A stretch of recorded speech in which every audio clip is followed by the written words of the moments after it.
Chapter 35. It would be most an hour yet till breakfast, so we left and struck down into the woods, because Tom said we got to have some light to see how to dig by, and a lantern makes too much and might get us into trouble. What we must have was a lot of them rotten chunks that's called foxfire and just makes a soft kind of a glow when you lay them in a dark place. We fetched an armful and hid it in the weeds and sat down to rest, and Tom says, kind of dissatisfied, "Blame it. This whole thing is just as easy and awkward as it can be, and so it makes it so rotten difficult to get up a difficult plan. There ain't no watchman to be drugged. Now there ought to be a watchman. There ain't even a dog to give a sleeping mixture to. And there's Jim chained by one leg with a 10-foot chain to the leg of his bed. Why, all you gotta do is to lift up the bedstead and slip off the chain. And Uncle Silas, he trusts everybody, sends the key to the pumpkin-headed nigger, and don't send nobody to watch the nigger. Jim could have got out of that window hole before this, only there wouldn't be no use trying to travel with a 10-foot chain on his leg. Why, drat it, Huck, it's the stupidest arrangement I ever see. You got to invent all the difficulties. Well, we can't help it. We got to do the best we can with the materials we've got. Anyhow, there's one thing. There's more honor in getting him out through a lot of difficulties and dangers, where there weren't one of them furnished to you by the people who it was their duty to furnish them, and you had to contrive them all out of your own head. Now look at just that one thing of the lantern. When you come down to the cold facts, we simply got to let on that a lantern's resky. Why, we could work with a torchlight procession if we wanted to, I believe. Now, whilst I think of it, we got to hunt up something to make a saw out of the first chance we get. What do we want of a saw? What do we want of a saw? Ain't we got to saw the leg of Jim's bed off so as to get the chain loose? Why, you just said a body could lift up the bedstead and slip the chain off. Well, if that ain't just like you, Huck Finn, you can get up the infant schooliest ways of going at a thing. Why, hain't you ever read any books at all?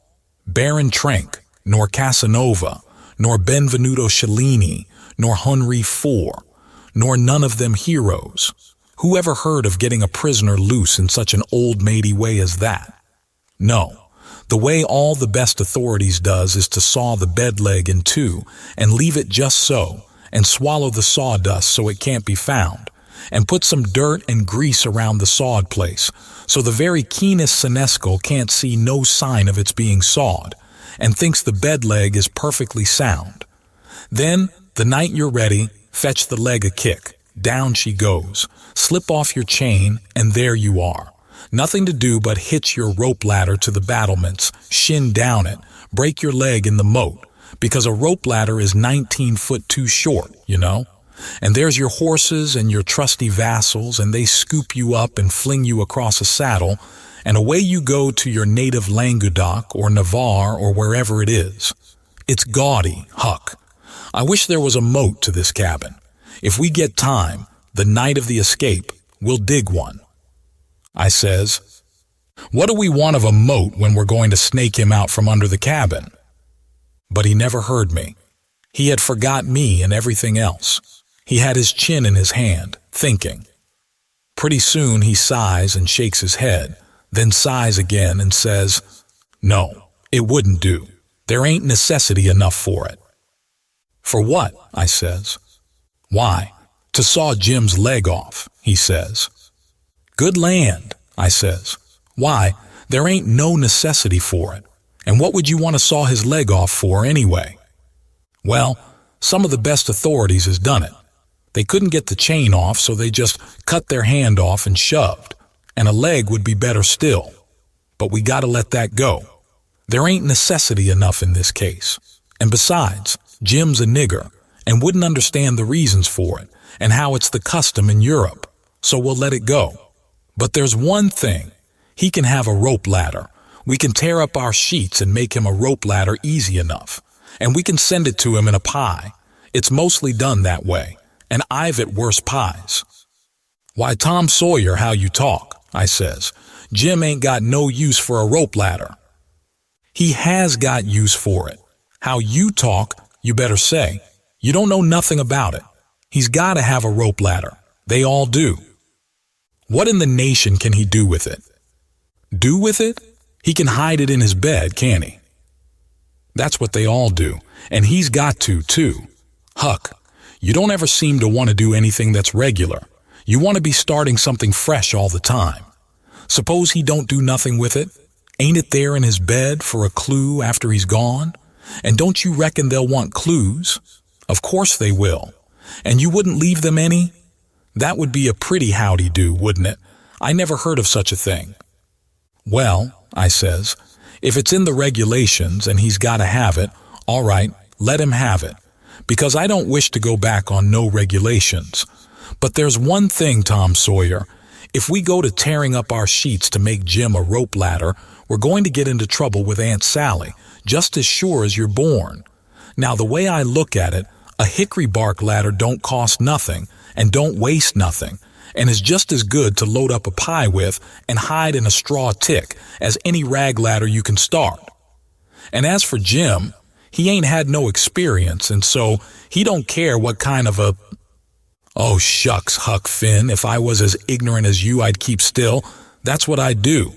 Who ever heard of a state prisoner escaping by a hickory bark ladder? Why, it's perfectly ridiculous. Well, all right, Tom, fix it your own way. But if you'll take my advice, you'll let me borrow a sheet off of the clothesline. He said that would do. And that gave him another idea, and he says, borrow a shirt, too. What do we want of a shirt, Tom? Want it for Jim to keep a journal on. Journal your granny. Jim can't write. Suppose he can't write. He can make marks on the shirt, can't he? If we make him a pen out of an old pewter spoon or a piece of an old iron barrel hoop. Why, Tom, we can pull a feather out of a goose and make him a better one, and quicker, too. Prisoners don't have geese running around the Don John Keep to pull pens out of you muggins. They always make their pens out of the hardest, toughest, troublesomest piece of old brass candlestick or something like that they can get their hands on. And it takes them weeks and weeks and months to file it out too, because they've got to do it by rubbing it on the wall. They wouldn't use a goose quill if they had it. It ain't regular. Well then, what'll we make him the ink out of? Many makes it out of iron rust and tears, but that's the common sort, and women. The best authorities uses their own blood. Jim can do that. And when he wants to send any little common, ordinary, mysterious message to let the world know where he's captivated, he can write it on the bottom of a tin plate with a fork and throw it out of the window. The Iron Mask always done that, and it's a blame good way, too. Jim ain't got no tin plates. They feed him in a pan. That ain't nothing. We can get him some. Can't nobody read his plates. That ain't got anything to do with it, Huck Finn. All he's got to do is to write on the plate and throw it out. You don't have to be able to read it. Why, half the time you can't read anything a prisoner writes on a tin plate or anywhere else. Well then, what's the sense in wasting the plates? Why, blame it all. It ain't the prisoner's plates. But it's somebody's plates, ain't it? Well, s'posen it is. What does the prisoner care who's... He broke off there because we heard the breakfast horn blowing. So we cleared out for the house. Along during the morning, I borrowed a sheet and a white shirt off of the clothesline, and I found an old sack and put them in it, and we went down and got the foxfire and put that in too. I called it borrowing, because that was what Pap always called it. But Tom said it weren't borrowing, it was stealing. He said we was representing prisoners. And prisoners don't care how they get a thing, so they get it. And nobody don't blame them for it either. It ain't no crime in a prisoner to steal the thing he needs to get away with, Tom said. It's his right. And so, as long as we was representing a prisoner, we had a perfect right to steal anything on this place we had the least use for to get ourselves out of prison with. He said, if we weren't prisoners, it would be a very different thing, and nobody but a mean, ornery person would steal when he weren't a prisoner. So we allowed we would steal everything there was that come handy. And yet he made a mighty fuss. One day, after that, when I stole a watermelon out of the nigger patch and eat it, and he made me go and give the niggers a dime without telling them what it was for. Tom said that what he meant was we could steal anything we needed. Well, I says, I needed the watermelon. But he said I didn't need it to get out of prison with. There's where the difference was. He said if I'd wanted it to hide a knife in and smuggle it to Jim to kill the senescal with, it would have been all right. So I let it go at that, though I couldn't see no advantage in my representing a prisoner if I got to sit down and chaw over a lot of gold leaf distinctions like that every time I see a chance to hog a watermelon. Well, as I was saying, we waited that morning till everybody was settled down to business and nobody in sight around the yard. Then Tom, he carried the sack into the lean-to whilst I stood off a piece to keep watch. By and by he come out and we went and sat down on the woodpile to talk. He says, everything's all right now except tools, and that's easy fixed. Tools? I says. Yes. Tools for what? Why, to dig with. We ain't a-going to gnaw him out, are we? Ain't them old crippled picks and things in there good enough to dig a nigger out with? I says. He turns on me, looking pitying enough to make a body cry, and says, Huck Finn, did you ever hear of a prisoner having picks and shovels and all the modern conveniences in his wardrobe to dig himself out with? Now I want to ask you, if you got any reasonableness in you at all, what kind of a show would that give him to be a hero? Why, they might as well lend him the key and done with it. Picks and shovels. Why, they wouldn't furnish him to a king. Well then, I says, if we don't want the picks and shovels, what do we want? A couple of case knives. To dig the foundations out from under that cabin with? Yes. Confound it, it's foolish, Tom. It don't make no difference how foolish it is. It's the right way. And it's the regular way. And there ain't no other way that ever I heard of. And I've read all the books that gives any information about these things. They always dig out with a case knife, and not through dirt, mind you. Generally, it's through solid rock. And it takes them weeks and weeks and weeks and forever and ever. Why, look at one of them prisoners in the bottom dungeon of the Castle d'If in the harbor of Marseille that dug himself out that way. How long was he at it, you reckon? I don't know. Well, guess. I don't know. A month and a half.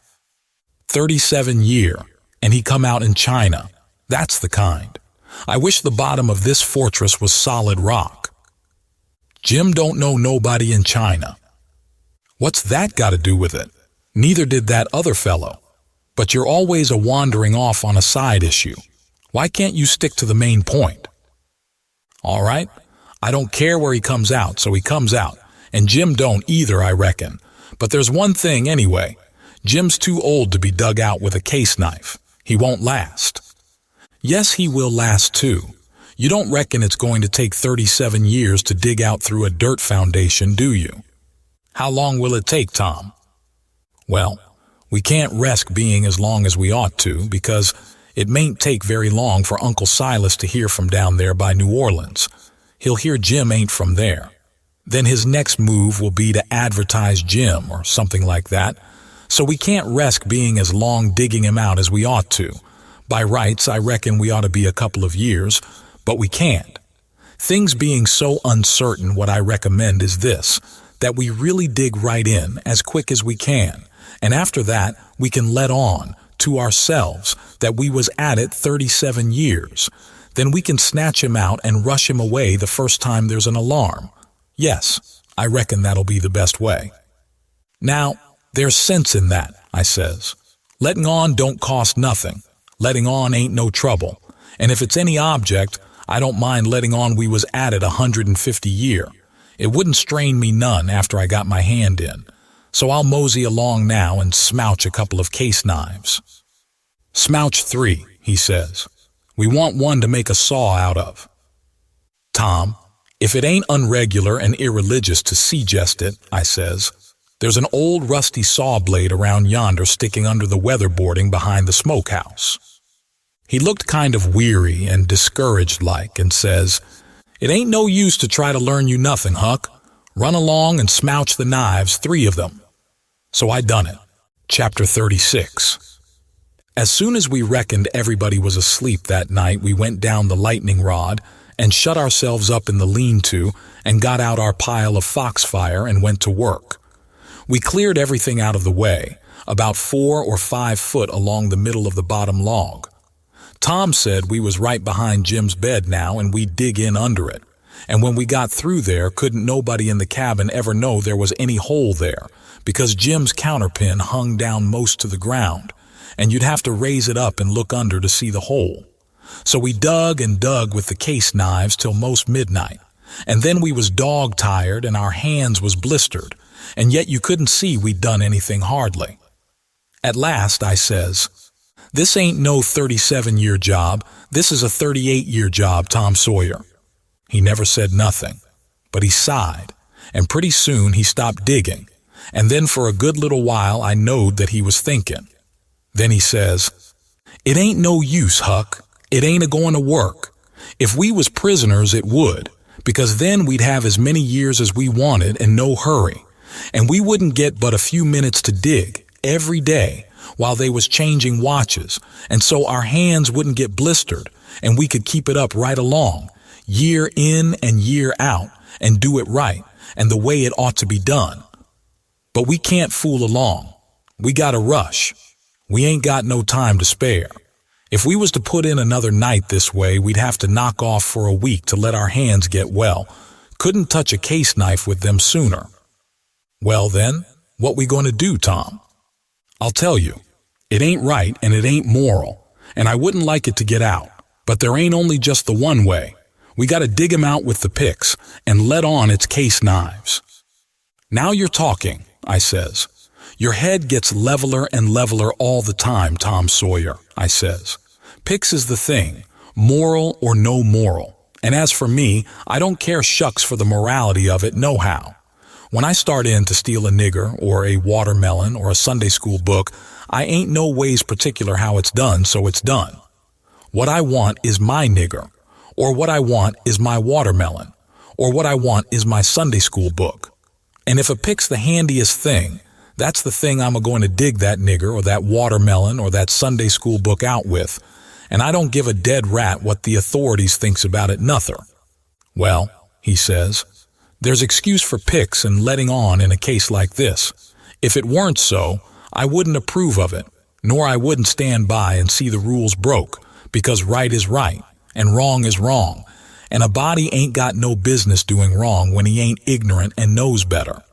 It might answer for you to dig Jim out with a pick without any letting on because you don't know no better, but it wouldn't for me because I do know better. Give me a case knife."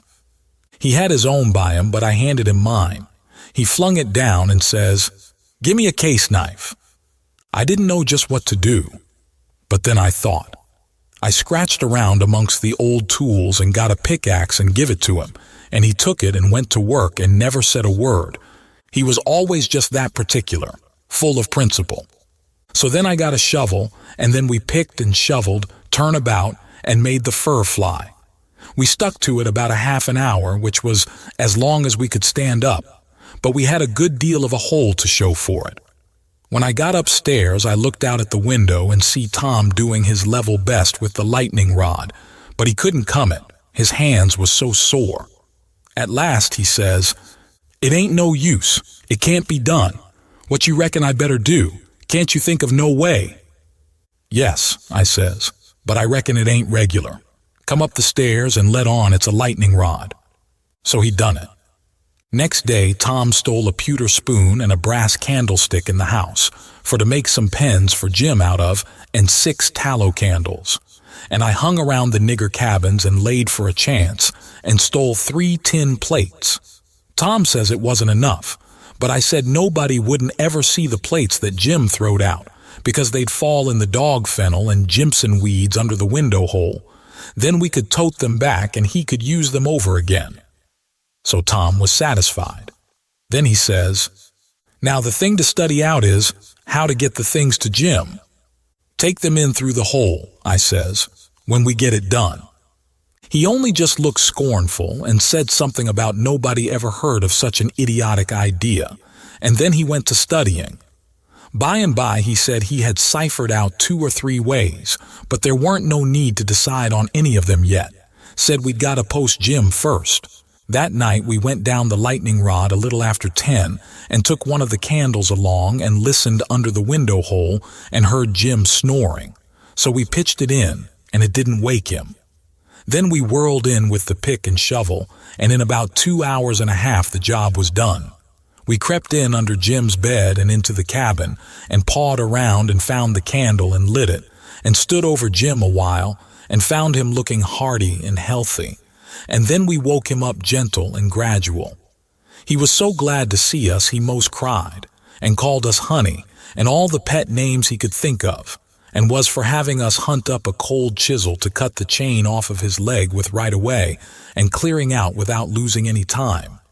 But Tom, he showed him how unregular it would be and sat down and told him all about our plans and how we could alter them in a minute any time there was an alarm, and not to be the least afraid because we would see he got away sure. So Jim, he said it was all right, and we sat there and talked over old times a while, and then Tom asked a lot of questions, and when Jim told him Uncle Silas come in every day or two to pray with him, and Aunt Sally come in to see if he was comfortable and had plenty to eat, and both of them was kind as they could be, Tom says, "Now I know how to fix it. We'll send you some things by them." I said, "Don't do nothing of the kind. It's one of the most jackass ideas I ever struck." But he never paid no attention to me, went right on. It was his way when he'd got his plan set. So he told Jim how we'd have to smuggle in the rope ladder pie and other large things by Nat, the nigger that fed him, and he must be on the lookout and not be surprised, and not let Nat see him open them. And we would put small things in Uncle's coat pockets, and he must steal them out. And we would tie things to Aunt's apron strings or put them in her apron pocket if we got a chance, and told him what they would be and what they was for, and told him how to keep a journal on the shirt with his blood and all that. He told him everything. Jim, he couldn't see no sense in the most of it, but he allowed we was white folks and knowed better than him. So he was satisfied and said he would do it all just as Tom said. Jim had plenty corncob pipes and tobacco, so we had a right down good sociable time. Then we crawled out through the hole and so home to bed, with hands that looked like they'd been chawed. Tom was in high spirits. He said it was the best fun he ever had in his life, and the most intellectual, and said if he only could see his way to it, we would keep it up all the rest of our lives and leave Jim to our children to get out, for he believed Jim would come to like it better and better the more he got used to it. He said that in that way it could be strung out to as much as 80 year, and would be the best time on record. And he said it would make us all celebrated that had a hand in it. In the morning we went out to the woodpile and chopped up the brass candlestick into handy sizes, and Tom put them and the pewter spoon in his pocket. Then we went to the nigger cabins, and while I got Nat's notice off, Tom shoved a piece of candlestick into the middle of a corn pone that was in Jim's pan, and we went along with Nat to see how it would work, and it just worked noble. When Jim bit into it, it most mashed all his teeth out, and there weren't ever anything could have worked better. Tom said so himself. Jim, he never let on, but what it was only just a piece of rock or something like that that's always getting into bread, you know. But after that, he never bit into nothing but what he jabbed his fork into it in 3 or 4 places first. And whilst we was a-standing there in the dimmish light, here comes a couple of the hounds bulging in from under Jim's bed, and they kept on piling in till there was 11 of them, and there weren't hardly room in there to get your breath. By jings, we forgot to fasten that lean-to door. The nigger Nat, he only just hollered "witches" once, and keeled over onto the floor amongst the dogs, and begun to groan like he was dying. Tom jerked the door open and flung out a slab of Jim's meat, and the dogs went for it, and in 2 seconds he was out himself and back again and shut the door, and I knowed he'd fix the other door too. Then he went to work on the nigger, coaxing him and petting him, and asking him if he'd been imagining he saw something again. He raised up and blinked his eyes around and says, "Mars Sid, You'll say I's a fool, but if I didn't believe I see most a million dogs, devils, summon, I wished I may die right he in dese tracks. I did most surely. Mars Sid, I felt, sa. Day was all over me. Dad fetch it. I just wished I could get my hands on one of dem witches just onced, only just onced. It's all I'd asked. But mostly, I wish they'd lem alone, I does. Tom says, well, I tell you what I think. What makes them come here just at this runaway nigger's breakfast time? It's because they're hungry. That's the reason. You make them a witch pie. That's the thing for you to do. But my land, Mars Sid, how's I gwine to make 'em a witch pie? I don't know how to make it. I hain't ever hearn of such a thing before. Well then, I'll have to make it myself. Will you do it, honey? Will you? I'll whoosh up the ground on your foot, I will. All right, I'll do it, seeing it's you, and you've been good to us and showed us the runaway nigger.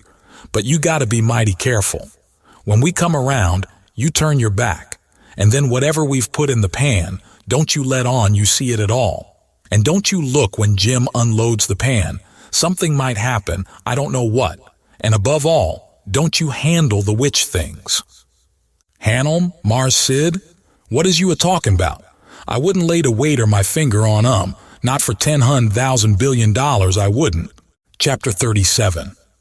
That was all fixed. So then we went away and went to the rubbish pile in the backyard where they keep the old boots and rags and pieces of bottles and wore-out tin things and all such truck, and scratched around and found an old tin washpan and stopped up the holes as well as we could to bake the pie in, and took it down cellar and stole it full of flour and started for breakfast, and found a couple of shingle nails that Tom said would be handy for a prisoner to scrabble his name and sorrows on the dungeon walls with, and dropped one of them in Aunt Sally's apron pocket, which was hanging on a chair, and t'other we stuck in the band of Uncle Silas's hat, which was on the bureau because we heard the children say their PA and Ma was going to the runaway nigger's house this morning, and then went to breakfast. And Tom dropped the pewter spoon in Uncle Silas's coat pocket, and Aunt Sally wasn't come yet, so we had to wait a little while. And when she come, she was hot and red and cross, and couldn't hardly wait for the blessing. And then she went to sluicing out coffee with one hand and cracking the handiest child's head with her thimble with the other, and says, I've hunted high and I've hunted low, and it does beat all what has become of your other shirt. My heart fell down amongst my lungs and livers and things, and a hard piece of corn crust started down my throat after it and got met on the road with a cough, and was shot across the table, and took one of the children in the eye and curled him up like a fishing worm, and let a cry out of him the size of a war whoop, and Tom he turned kinder blue around the gills, and it all amounted to a considerable state of things for about a quarter of a minute or as much as that, and I would have sold out for half price if there was a bidder. But after that we was all right again. It was the sudden surprise of it that knocked us so kind of cold. Uncle Silas, he says, it's most uncommon curious, I can't understand it. I know perfectly well I took it off because you hain't got but one on. Just listen at the man. I know you took it off and know it by a better way than your wool-gathering memory too, because it was on the clothesline yesterday. I see it there myself, but it's gone.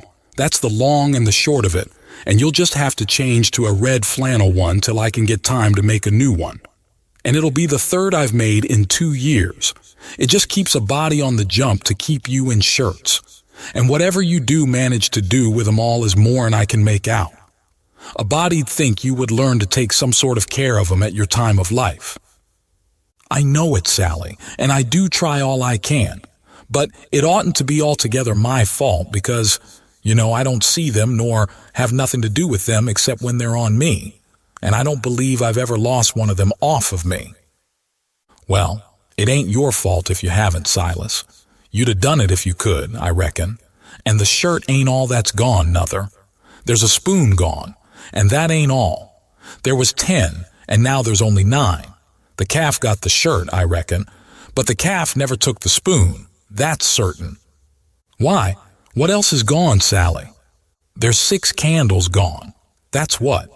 The rats could have got the candles, and I reckon they did. I wonder they don't walk off with the whole place, the way you're always going to stop their holes and don't do it. And if they weren't fools, they'd sleep in your hair, Silas. You'd never find it out, but you can't lay the spoon on the rats, and that I know. Well, Sally, I'm in fault, and I acknowledge it.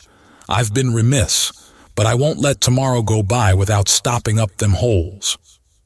Oh, I wouldn't hurry. Next year'll do. Matilda Angelina Araminta Phelps. Whack comes the thimble, and the child snatches her claws out of the sugar bowl without fooling around any. Just then the nigger woman steps onto the passage and says, "Missus, dey's a sheet gone." "A sheet gone? Well, for the land's sake." "I'll stop up them holes today," says Uncle Silas, looking sorrowful. "Oh, do shut up. Suppose the rats took the sheet? Where's it gone, Lize?" "Clad of goodness, I hain't no notion, Miss Sally. She was on de clothesline yestiddy, but she done gone. She ain't da no mo now."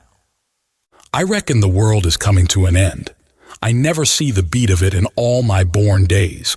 A shirt and a sheet and a spoon and 6 can. "Missus," comes a young yaller wench, "dey's a brass candlestick missin'."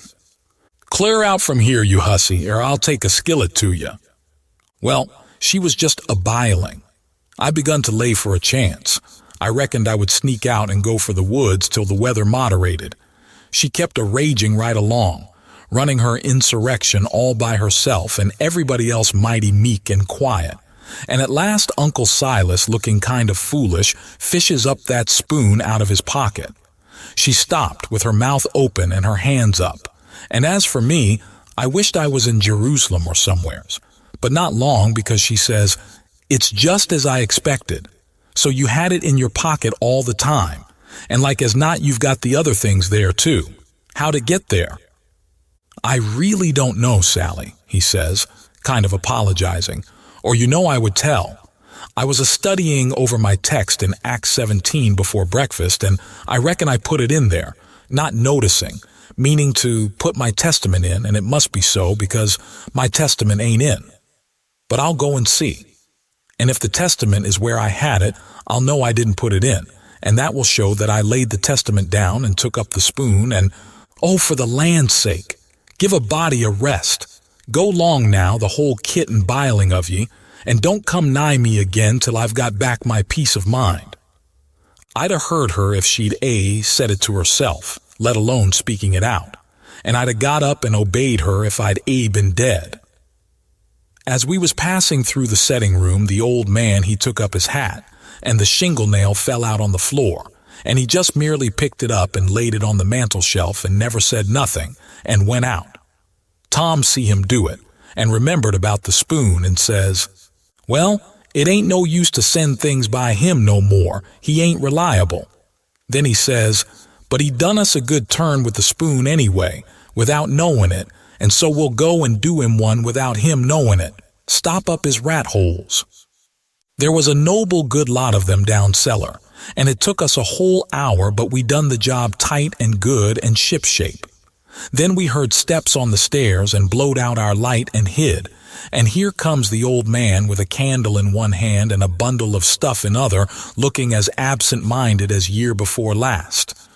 He went a-mooning around, first to one rat hole and then another till he'd been to them all.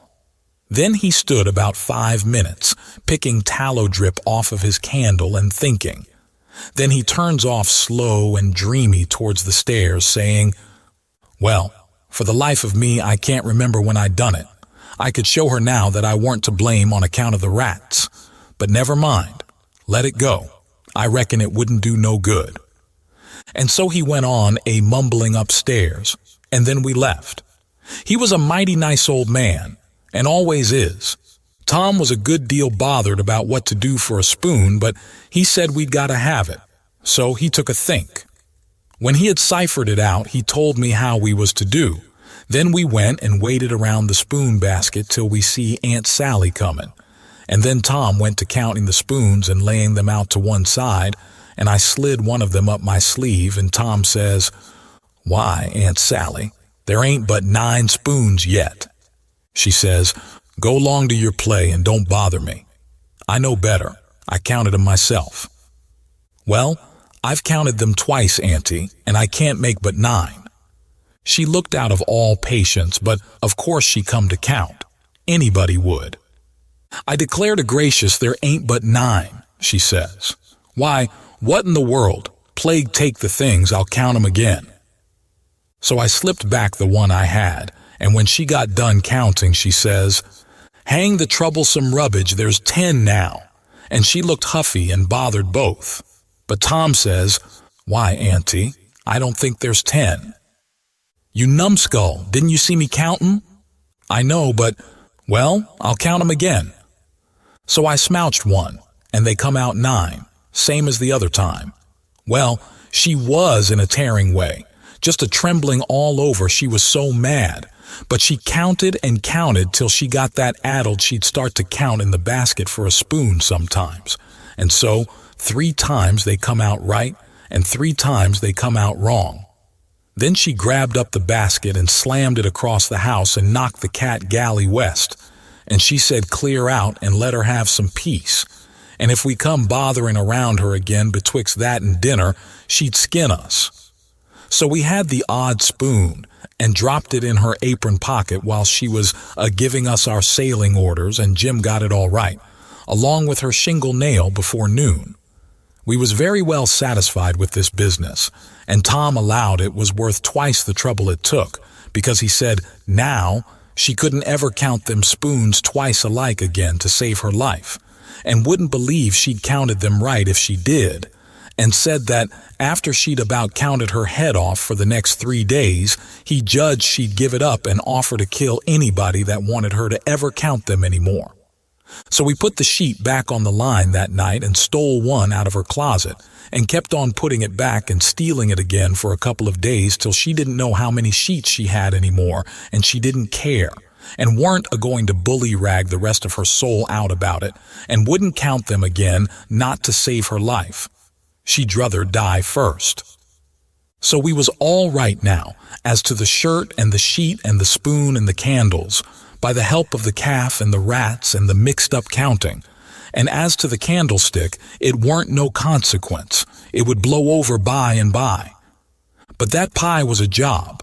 We had no end of trouble with that pie.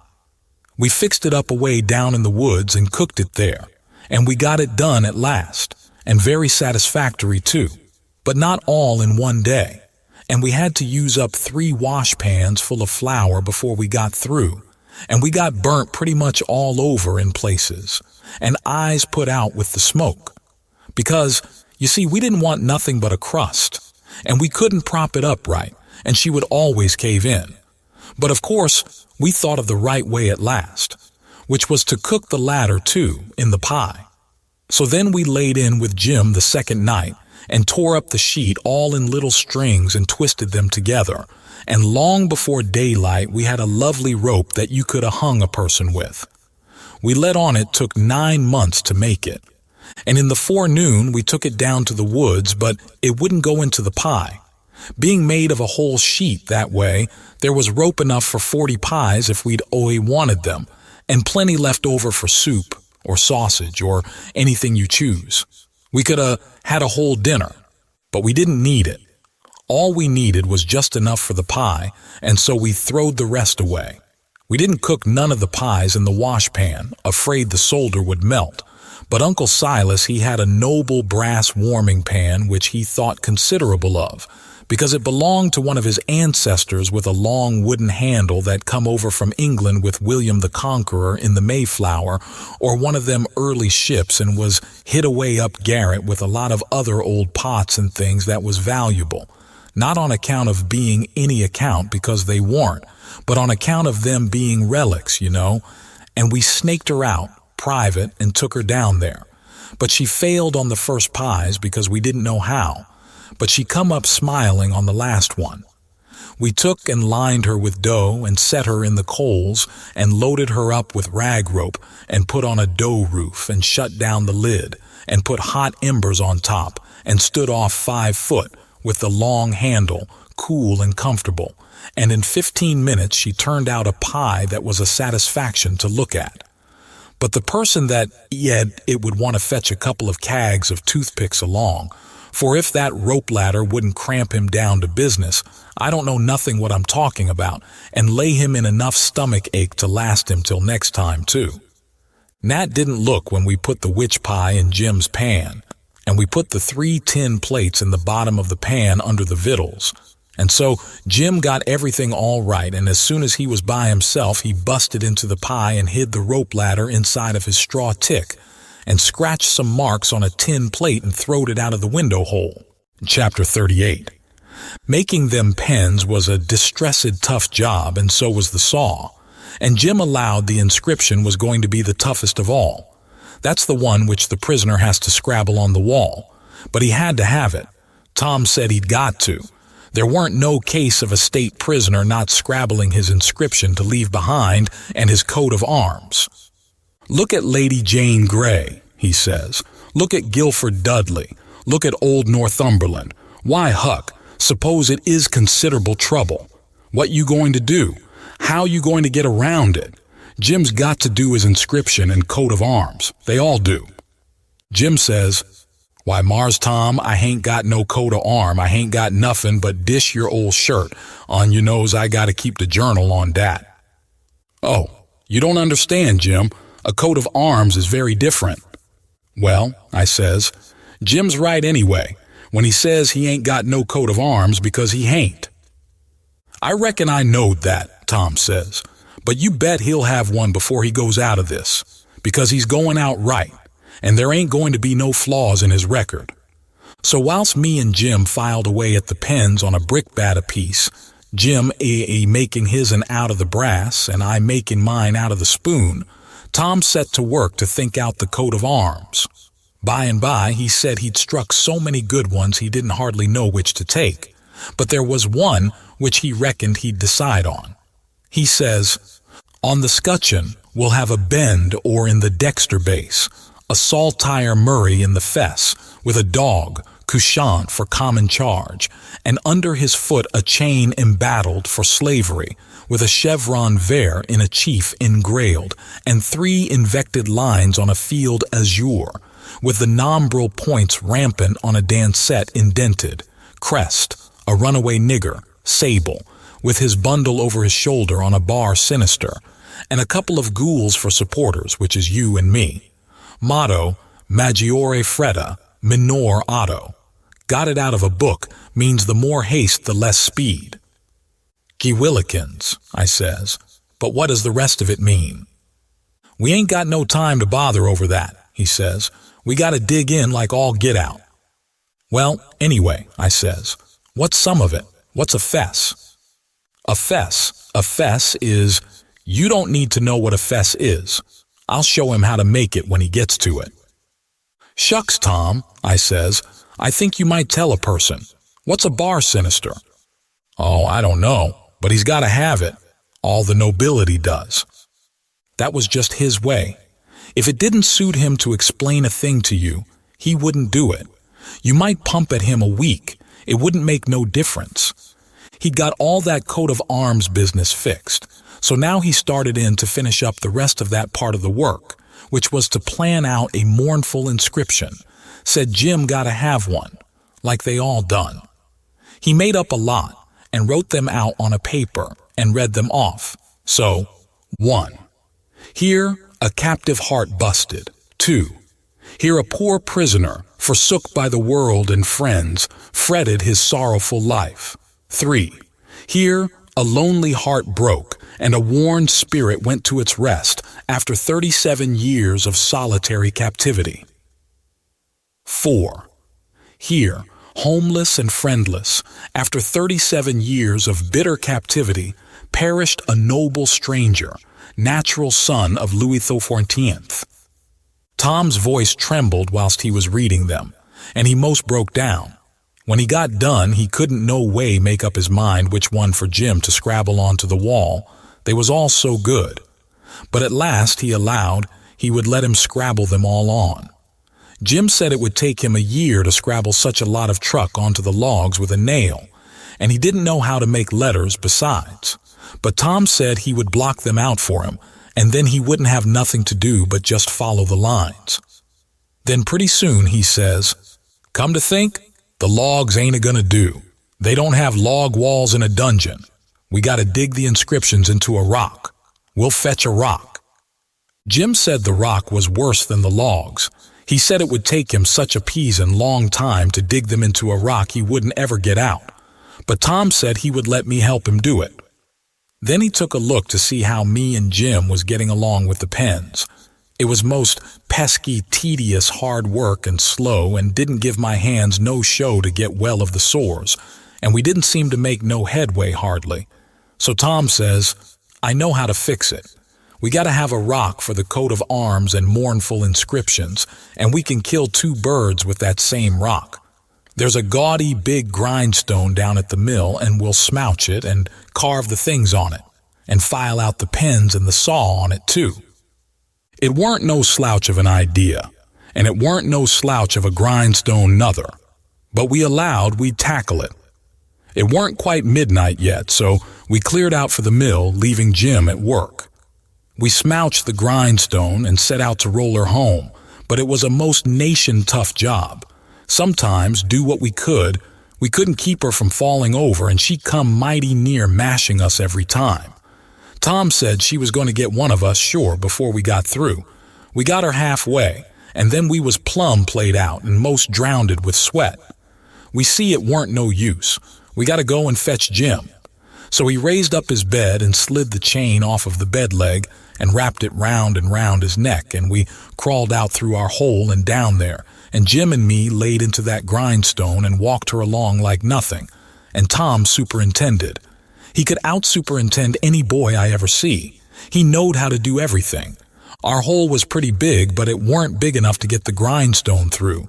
But Jim, he took the pick and soon made it big enough.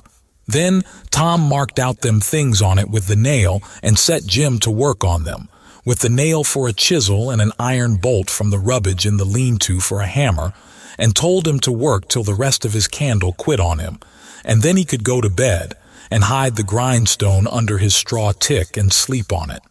Then we helped him fix his chain back on the bed leg and was ready for bed ourselves. But Tom thought of something and says, "You got any spiders in here, Jim?" "No, sah, thanks to goodness I hain't, Mars Tom." "All right, we'll get you some." "But bless you, honey, I don't want none. I's afeard on 'em. I'd just as soon have rattlesnakes around." Tom thought a minute or two and says, "It's a good idea, and I reckon it's been done. It must have been done. It stands to reason. Yes, it's a prime good idea. Where could you keep it?" "Keep what, Mars Tom?" "Why, a rattlesnake." "De goodness gracious alive, Mars Tom. Why, if dey was a rattlesnake to come in here, I'd take and bust right out through dat log wall, I would, wid my head. Why, Jim, you wouldn't be afraid of it after a little. You could tame it." "Tame it?" "Yes, easy enough. Every animal is grateful for kindness and petting, and they wouldn't think of hurting a person that pets them. Any book will tell you that. You try, that's all I ask. Just try for 2 or 3 days. Why, you can get him so in a little while that he'll love you and sleep with you and won't stay away from you a minute, and will let you wrap him round your neck and put his head in your mouth." "Please, Mars." "Tom, don't talk so. I can't stand it. He'd let me shove his head in my moof for a favor, hain't it? I lay he'd wait a powerful long time 'fore I asked him, and mo in dat, I don't want him to sleep with me." "Jim, don't act so foolish. A prisoner's got to have some kind of a dumb pet, and if a rattlesnake hain't ever been tried, why, there's more glory to be gained in your being the first to ever try it than any other way you could ever think of to save your life." "Why, Mars Tom, I don't want no sich glory. Snake take and bite Jim's chin off, den why is the glory? No, sah, I don't want no sich doin's." "Blame it. Can't you try? I only want you to try. You needn't keep it up if it don't work." "But de trouble all done ef the snake bite me while I's a-tryin' him. Mars Tom, I's willing to tackle mo as anything it ain't unreasonable, but ef you and Huck fetches a rattlesnake in here for me to tame, I's gwine to leave. That's sure. Well then, let it go if you're so bullheaded about it. We can get you some garter snakes, and you can tie some buttons on their tails, and let on they're rattlesnakes, and I reckon that'll have to do. I can stand dem, Mars Tom, but blame if I couldn't get along without, I tell you dat, I never knowed befote was so much bother and trouble to be a prisoner. Well, it always is when it's done right. You got any rats around here? No, sah, I hain't seed none.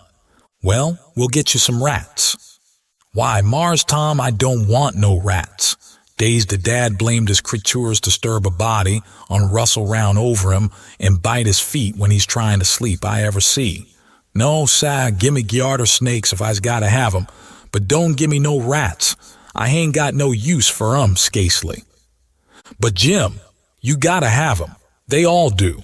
So don't make no more fuss about it. Prisoners ain't ever without rats. There ain't no instance of it. And they train them and pet them and learn them tricks, and they get to be as sociable as flies. But you gotta play music to them. You got anything to play music on? I ain't got nothing but a coast comb and a piece of paper, and a juice harp, but I reckon they wouldn't take no stock in a juice harp. Yes, they would. They don't care what kind of music 'tis. A Jew's harp's plenty good enough for a rat. All animals like music. In a prison they dote on it, especially painful music. And you can't get no other kind out of a Jew's harp. It always interests them. They come out to see what's the matter with you. Yes, you're all right. You're fixed very well. You want to set on your bed nights before you go to sleep, and early in the mornings, and play your Jew's harp. Play The Last Link Is Broken. That's the thing that'll scoop a rat quicker than anything else. And when you've played about 2 minutes, you'll see all the rats and the snakes and spiders and things begin to feel worried about you and come, and they'll just fairly swarm over you and have a noble good time. Yes, I will, I reckon, Mars Tom, but what kind or time is Jim having? Blessed if I kin seed a pint, but I'll do it ef I got to. I reckon I better keep the animals satisfied, on not have no trouble in the house. Tom waited to think it over and see if there wasn't nothing else, and pretty soon he says, "Oh, there's one thing I forgot. Could you raise a flower here, do you reckon?" "I doin' know, but maybe I could, Mars Tom, but it's tolerable dark in here, and I ain't got no use for no flower nohow, and she'd be a powerful sight of trouble." "Well, you try it anyway. Some other prisoners has done it. One of dem big cattail-looking mullein stalks would grow in here, Mars Tom, I reckon, but she wouldn't be worth half the trouble she'd cost. Don't you believe it? We'll fetch you a little one and you plant it in the corner over there and raise it. And don't call it mullein, call it pitchiola. That's its right name when it's in a prison. And you want to water it with your tears. Why, I got plenty spring water, Mars Tom. You don't want spring water, you want to water it with your tears. It's the way they always do. Why, Mars Tom, I lay I kin raise one of dem mullein stalks twice wid spring water whiles another man's a-startin' one wid tears. That ain't the idea. You gotta do it with tears. She'll die on my hands, Mars Tom, she surely will, case I don't scasely ever cry. So Tom was stumped. But he studied it over and then said Jim would have to worry along the best he could with an onion. He promised he would go to the nigger cabins and drop one, private, in Jim's coffee pot in the morning. Jim said he would just as soon have tobacco in his coffee, and found so much fault with it, and with the work and bother of raising the mullein and Jews harping the rats and petting and flattering up the snakes and spiders and things, on top of all the other work he had to do on pens and inscriptions and journals and things, which made it more trouble and worry and responsibility to be a prisoner than anything he ever undertook, that Tom most lost all patience with him, and said he was just loading down with more gaudier chances than a prisoner ever had in the world to make a name for himself, and yet he didn't know enough to appreciate them, and they was just about wasted on him. So Jim, he was sorry, and said he wouldn't behave so no more, and then me and Tom shoved for bed. Chapter 39. In the morning, we went up to the village and bought a wire rat trap and fetched it down, and unstopped the best rat hole, and in about an hour we had 15 of the bulliest kind of ones, and then we took it and put it in a safe place under Aunt Sally's bed. But while we was gone for spiders, little Thomas Franklin Benjamin Jefferson Alexander Phelps found it there, and opened the door of it to see if the rats would come out, and they did. And Aunt Sally, she come in, and when we got back she was a-standing on top of the bed raising Cain, and the rats was doing what they could to keep off the dull times for her. So she took and dusted us both with the hickory, and we was as much as 2 hours catching another 15 or 16 drat that meddlesome cub, and they weren't the likeliest nother, because the first haul was the pick of the flock. I never see a likelier lot of rats than what that first haul was. We got a splendid stock of sorted spiders and bugs and frogs and caterpillars and one thing or another, and we like to got a hornet's nest, but we didn't. The family was at home. We didn't give it right up, but stayed with them as long as we could, because we allowed we'd tire them out or they'd got to tire us out, and they'd done it. Then we got ally come pain and rubbed on the places and was pretty near all right again, but couldn't set down convenient. And so we went for the snakes and grabbed a couple of dozen garters and house snakes and put them in a bag and put it in our room, and by that time it was supper time and a rattling good honest day's work. And hungry? Oh no, I reckon not. And there weren't a blessed snake up there when we went back. We didn't half tie the sack, and they worked out somehow and left. But it didn't matter much because they was still on the premises somewheres, so we judged we could get some of them again. No, there weren't no real scarcity of snakes about the house for a considerable spell. You'd see them dripping from the rafters and places every now and then, and they generally landed in your plate or down the back of your neck, and most of the time where you didn't want them. Well, they was handsome and striped, and there weren't no harm in a million of them, but that never made no difference to Aunt Sally. She despised snakes, be the breed what they might, and she couldn't stand them no way you could fix it. And every time one of them flopped down on her, it didn't make no difference what she was doing, she would just lay that work down and light out. I never see such a woman, and you could hear her whoop to Jericho. You couldn't get her to take a holt of one of them with the tongs.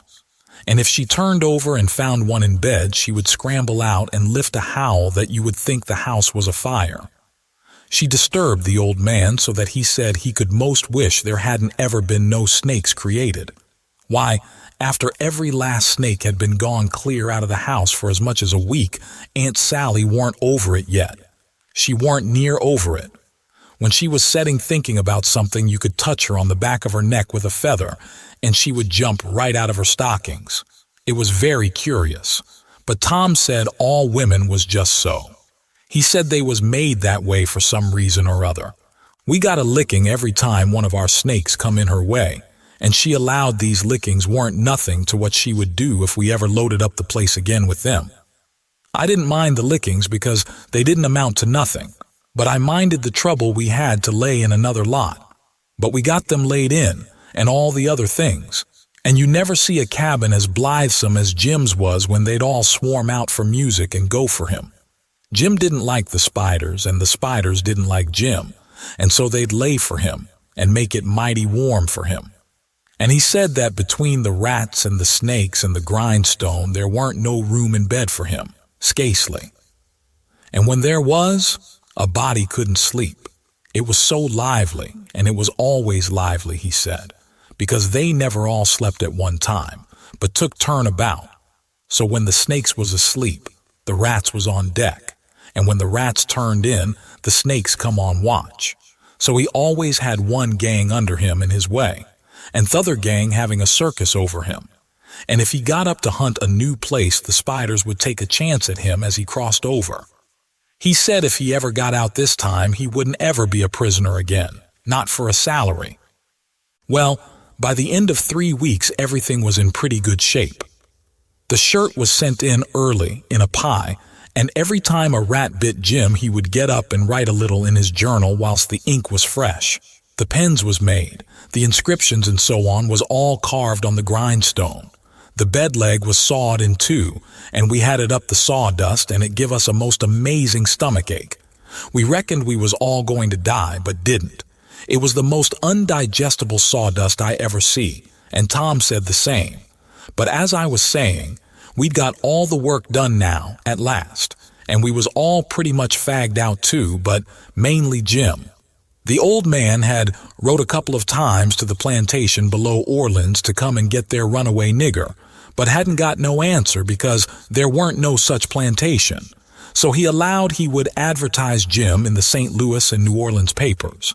And when he mentioned the St. Louis ones, it give me the cold shivers, and I see we hadn't no time to lose. So Tom said, "Now for the non-namus letters." "What's them?" I says. "Warnings to the people that something is up. Sometimes it's done one way, sometimes another. But there's always somebody spying around that gives notice to the governor of the castle. When Louis XV was going to light out of the Tuileries, a servant girl done it. It's a very good way, and so is the non-namus letters. We'll use them both. And it's usual for the prisoner's mother to change clothes with him, and she stays in, and he slides out in her clothes. We'll do that too. But looky here, Tom, what do we want to warn anybody for that something's up?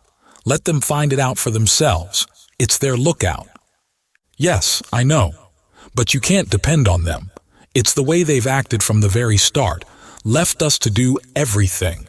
They're so confiding and mullet-headed they don't take notice of nothing at all. So if we don't give them notice, there won't be nobody nor nothing to interfere with us. And so after all our hard work and trouble, this escape will go off perfectly flat. Won't amount to nothing. Won't be nothing to it." "Well, as for me, Tom, that's the way I'd like." "Shucks," he says, and looked disgusted. So I says, "But I ain't going to make no complaint. Any way that suits you, suits me. What you gonna do about the servant girl?" "You'll be her. You slide in the middle of the night, and hook that yaller girl's frock." "Why, Tom, that'll make trouble next morning, because of course she probably hain't got any but that one." "I know, but you don't want it but 15 minutes to carry the non-namus letter and shove it under the front door." "All right then, I'll do it, but I could carry it just as handy in my own togs." "You wouldn't look like a servant girl then, would you?" "No, but there won't be nobody to see what I look like anyway." "That ain't got nothing to do with it. The thing for us to do is just to do our duty, and not worry about whether anybody sees us do it or not. Hain't you got no principle at all?" "All right, I ain't saying nothing. I'm the servant girl. Who's Jim's mother?" "I'm his mother. I'll hook a gown from Aunt Sally." "Well then, you'll have to stay in the cabin when me and Jim leaves." "Not much. I'll stuff Jim's clothes full of straw and lay it on his bed to represent his mother in disguise, and Jim will take the nigger woman's gown off of me and wear it, and we'll all evade together. When a prisoner of style escapes, it's called an evasion. It's always called so when a king escapes, for instance. And the same with a king's son. It don't make no difference whether he's a natural one or an unnatural one." So Tom, he wrote the non-namus letter, and I smouched the yaller wench's frock that night and put it on and shoved it under the front door, the way Tom told me to. It said, "Beware. Trouble is brewing. Keep a sharp lookout. Unknown friend." Next night we stuck a picture, which Tom drawed in blood, of a skull and crossbones on the front door, and next night another one of a coffin on the back door. I never see a family in such a sweat. They couldn't have been worse scared if the place had been full of ghosts laying for them behind everything and under the beds and shivering through the air. If a door banged, Aunt Sally, she jumped and said, "Ouch!" If anything fell, she jumped and said, "Ouch!" If you happened to touch her when she weren't noticing, she done the same. She couldn't face no way and be satisfied because she allowed there was something behind her every time. So she was always a-whirling around sudden and saying, "Ouch!" And before she'd got 2/3 around, she'd whirl back again and say it again. and she was afraid to go to bed, but she dasn't set up. So the thing was working very well, Tom said. He said he never see a thing work more satisfactory. He said it showed it was done right. So he said, now for the grand bulge. So the very next morning at the streak of dawn, we got another letter ready and was wondering what we better do with it, because we heard them say at supper they was going to have a nigger on watch at both doors all night. Tom, he went down the lightning rod to spy around, and the nigger at the back door was asleep, and he stuck it in the back of his neck and come back. This letter said, "Don't betray me. I wish to be your friend. There is a desperate gang of cutthroats from over in the Indian Territory going to steal your runaway nigger tonight, and they have been trying to scare you so as you will stay in the house and not bother them. I am one of the gang, but have got religion, and wish to quit it and lead an honest life again, and will betray the heelish design. They will sneak down from Northards along the fence at midnight exact with a false key and go in the nigger's cabin to get him. I am to be off a piece and blow a tin horn if I see any danger, but stead of that, I will be like a sheep soon as they get in and not blow at all. Then whilst they are getting his chains loose, you slip there and lock them in and can kill them at your leisure. Don't do anything but just the way I am telling you. If you do, they will suspicion something and raise whoop jamboree-hoo. I do not wish any reward but to know I have done the right thing." Unknown Friend. Chapter 40. We was feeling pretty good after breakfast and took my canoe and went over the river a-fishing with a lunch and had a good time, and took a look at the raft and found her all right, and got home late to supper and found them in such a sweat and worry they didn't know which end they was standing on, and made us go right off to bed the minute we was done supper, and wouldn't tell us what the trouble was, and never let on a word about the new letter, but didn't need to, because we knowed as much about it as anybody did. And as soon as we was half upstairs and her back was turned, we slid for the cellar cupboard and loaded up a good lunch and took it up to our room and went to bed, and got up about 11:30, and Tom put on Aunt Sally's dress that he stole and was going to start with the lunch, but says, "Where's the butter?" "I laid out a hunk of it," I says, "on a piece of a corn pone." "Well, you left it laid out then. It ain't here." "We can get along without it," I says. "We can get along with it too," he says. "Just you slide down cellar and fetch it, and then mosey right down the lightning rod and come along. I'll go and stuff the straw into Jim's clothes to represent his mother in disguise, and be ready to be like a sheep and shove soon as you get there." So out he went, and down cellar went I. The hunk of butter, big as a person's fist, was where I had left it. So I took up the slab of corn pone with it on, and blowed out my light and started upstairs very stealthy, and got up to the main floor all right, but here comes Aunt Sally with a candle, and I clapped the truck in my hat and clapped my hat on my head, and the next second she see me, and she says, "You been down cellar?" "Yes'm." "What you been doing down there?" "Nothing." "Nothing?" "No." "Well then, what possessed you to go down there this time of night?" "I don't know." "You don't know? Don't answer me that way. Tom, I want to know what you been doing down there." "I hain't been doing a single thing, Aunt Sally. I hope to gracious if I have." I reckoned she'd let me go now, and as a general thing she would, but I suppose there was so many strange things going on she was just in a sweat about every little thing that warn't yardstick straight. So she says, very decided, "You just march into that setting room and stay there till I come. You been up to something you no business to, and I lay I'll find out what it is before I'm done with you." So she went away as I opened the door and walked into the setting room. My, but there was a crowd there, 15 farmers, and every one of them had a gun. I was most powerful sick and slunk to a chair and sat down. They was setting around, some of them talking a little in a low voice, and all of them fidgety and uneasy, but trying to look like they warn't. But I knowed they was, because they was always taking off their hats and putting them on and scratching their heads and changing their seats and fumbling with their buttons. I weren't easy myself, but I didn't take my hat off all the same. I did wish Aunt Sally would come and get done with me and lick me if she wanted to, and let me get away and tell Tom how we'd overdone this thing and what a thundering hornet's nest we'd got ourselves into, so we could stop fooling around straight off and clear out with Jim before these rips got out of patience and come for us. At last, she come and begun to ask me questions, but I couldn't answer them straight. I didn't know which end of me was up, because these men was in such a fidget now that some was wanting to start right now and lay for them desperados and saying it weren't but a few minutes to midnight, and others was trying to get them to hold on and wait for the sheep signal. And here was Auntie pegging away at the questions, and me a-shaking all over and ready to sink down in my tracks. I was that scared. And the place getting hotter and hotter, and the butter beginning to melt and run down my neck and behind my ears. And pretty soon, when one of them says, "I'm for going and getting in the cabin first and right now, and catching them when they come," I most dropped, and a streak of butter come a-trickling down my forehead, and Aunt Sally she see it, and turns white as a sheet, and says, "For the land's sake, what is the matter with the child? He's got the brain fever as sure as you're born, and they're oozing out." And everybody runs to see, and she snatches off my hat, and out comes the bread and what was left of the butter, and she grabbed me and hugged me and says, "Oh, what a turn you did give me, and how glad and grateful I am it ain't no worse, for luck's against us and it never rains but it pours.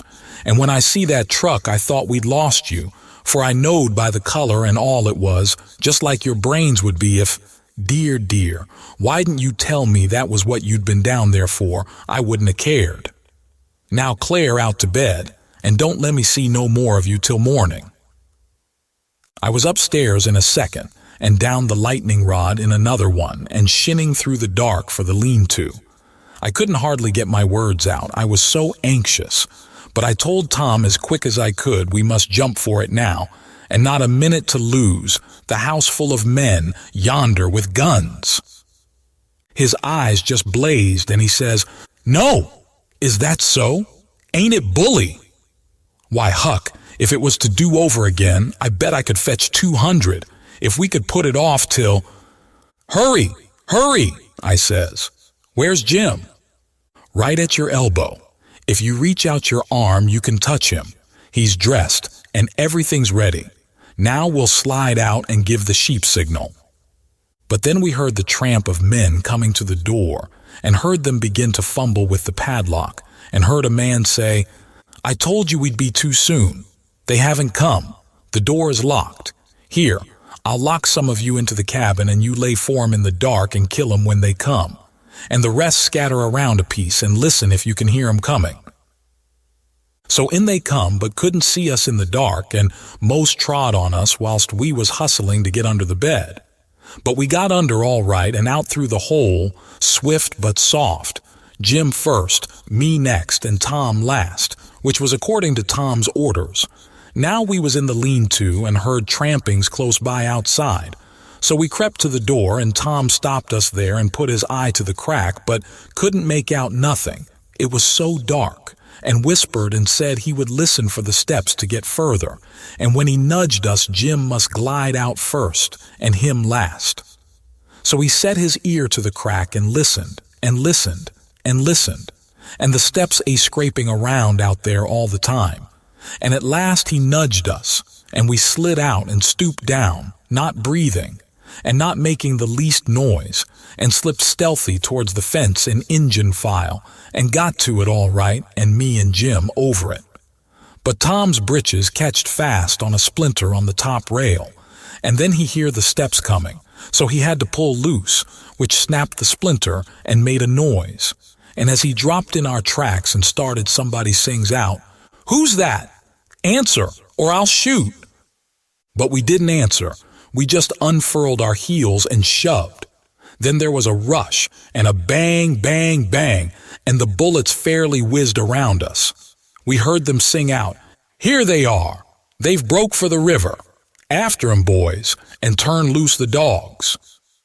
So here they come, full tilt. We could hear them because they wore boots and yelled, but we didn't wear no boots and didn't yell. We was in the path to the mill, and when they got pretty close onto us, we dodged into the bush and let them go by, and then dropped in behind them. They'd had all the dogs shut up so they wouldn't scare off the robbers, but by this time somebody had let them loose, and here they come, making powwow enough for 1,000,000. But they was our dogs. So we stopped in our tracks till they catched up, and when they see it, weren't nobody but us, and no excitement to offer them. They only just said howdy and tore right ahead towards the shouting and clattering. And then we up steam again and whizzed along after them till we was nearly to the mill, and then struck up through the bush to where my canoe was tied and hopped in and pulled for dear life towards the middle of the river, but didn't make no more noise than we was obliged to. Then we struck out, easy and comfortable, for the island where my raft was, and we could hear them yelling and barking at each other all up and down the bank till we was so far away the sounds got dim and died out. And when we stepped onto the raft, I says, "Now, old Jim, you're a free man again, and I bet you won't ever be a slave no more." And a mighty good job it was too, Huck. It us planned beautiful, and it ooze done beautiful. And they ain't nobody can get up a plan that's mo mixed up and splendid den what dat one was. We was all glad as we could be, but Tom was the gladdest of all because he had a bullet in the calf of his leg. When me and Jim heard that, we didn't feel so brash as what we did before. It was hurting him considerable and bleeding, so we laid him in the wigwam and tore up one of the Duke's shirts for to bandage him. But he says, "Gimme the rags, I can do it myself. Don't stop now, don't fool around here and the evasion booming along so handsome. Man the sweeps and set her loose. Boys, we done it elegant. Deed we did. I wish we'd had the handling of Louis XV. There wouldn't have been no son of St. Louis ascend to heaven," wrote down in his biography. "No, sir, we'd 'a whooped him over the border. That's what we'd 'a done with him, and done it just as slick as nothing at all, too. Man the sweeps, man the sweeps." But me and Jim was consulting and thinking, and after we'd thought a minute, I says, "Say it, Jim." So he says, "Well, den, this is the way it looked to me, Huck. Ef it was him that ooze being sot free, and one er the boys was to get shot, would he say, 'Go on and save me, nemmin' 'bout a doctor for to save this one'? Is that like Mars Tom Sawyer? Would he say dat? You bet he wouldn't. Well, den, is Jim Guyon to say it? No, sah, I doon budge a step out and displaced out a doctor, not if it's 40 year. I knowed he was white inside, and I reckoned he'd say what he did say, so it was all right now, and I told Tom I was a-going for a doctor. He raised considerable row about it, but me and Jim stuck to it and wouldn't budge, so he was for crawling out and setting the raft loose himself, but we wouldn't let him. Then he give us a piece of his mind, but it didn't do no good. So when he sees me getting the canoe ready, he says, "Well then, if you were bound to go, I'll tell you the way to do when you get to the village. Shut the door and blindfold the doctor tight and fast, and make him swear to be silent as the grave, and put a purse full of gold in his hand, and then take and lead him all around the back alleys and everywheres in the dark, and then fetch him here in the canoe, in a roundabout way amongst the islands, and search him and take his chalk away from him, and don't give it back to him till you get him back to the village, or else he will chalk this raft so he can find it again. It's the way they all do." So I said I would, and left, and Jim was to hide in the woods when he see the doctor coming till he was gone again. Chapter 41. The doctor was an old man, a very nice, kind-looking old man when I got him up. I told him me and my brother was over on Spanish Island hunting yesterday afternoon and camped on a piece of a raft we found, and about midnight he must have kicked his gun in his dreams, for it went off and shot him in the leg, and we wanted him to go over there and fix it and not say nothing about it, nor let anybody know, because we wanted to come home this evening and surprise the folks. "Who is your folks?" he says. "The Phelpsies, down yonder." "Oh," he says. And after a minute he says, How'd you say he got shot? He had a dream, I says, and it shot him.